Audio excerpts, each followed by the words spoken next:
Hi everyone, आप सबका welcome है हमारे यूट्यूब चैनल पे।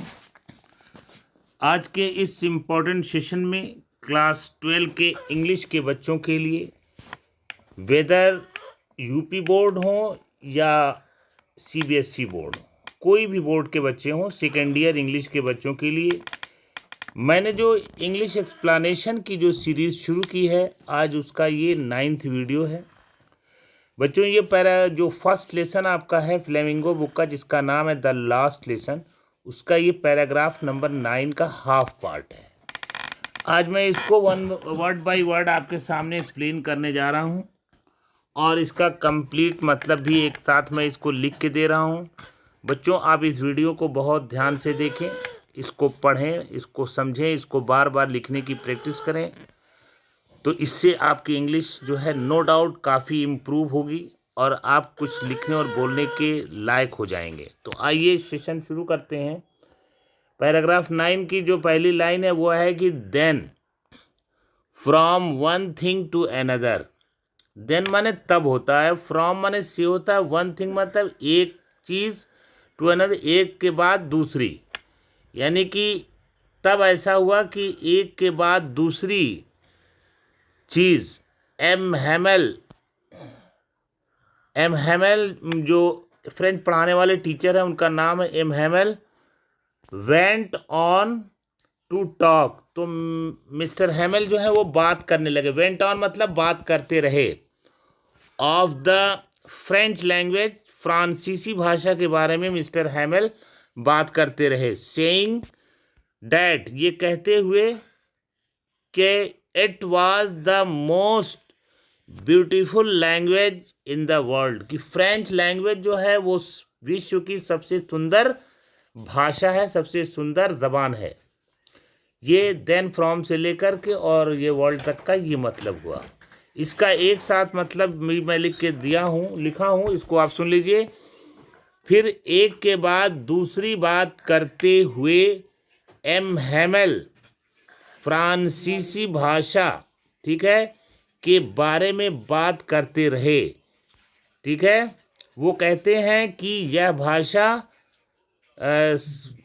विश्व की सबसे सुंदर भाषा है। दूसरी लाइन पे आ जाइए, बुक से भी मिला लीजिए आप लाइन, मैं बोल भी रहा हूँ, आप बुक से मिला लें। द क्लियरेस्ट मतलब कि बिल्कुल स्पष्ट, द मोस्ट लॉजिकल यानी सर्वाधिक तार्किक, ठीक है, that we must guard it among us, इस भाषा को हम लोगों को अपने बीच में, एमंग मतलब बीच में, बीच अस माने हम लोगों के बीच में इसको सुरक्षित रखना चाहिए। इसका हिंदी मतलब सुन लीजिए, सर्वाधिक स्पष्ट, सर्वाधिक तर्कसंगत, ठीक है, और यह कि हमें इसे अपने बीच सुरक्षित रखना चाहिए। ठीक है, सुरक्षित रखना चाहिए, सुरक्षित रखना है। तीसरी लाइन देखिए, मैं मिला रहा हूँ आपसे, एंड नेवर फॉरगेट इट, और इसे कभी भूलना नहीं चाहिए। फॉरगेट के माने होता है भूलना।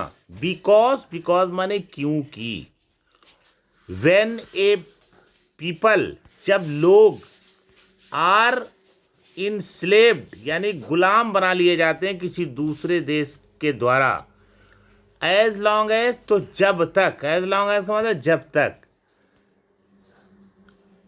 दे होल्ड यानी वो पकड़े रहते हैं, फास्ट मजबूती से, टू देयर लैंग्वेज यानी अपनी भाषा को मजबूती से पकड़े रहते हैं जब तक, तो इट इज एज, तो ये ऐसा है, इट इज तो ये है, एज इफ मानो कि दे हैड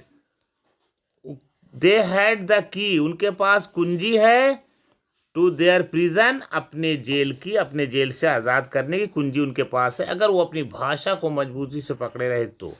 इकट्ठा मतलब सुन लीजिए, और उसे कभी भी भूलना नहीं चाहिए।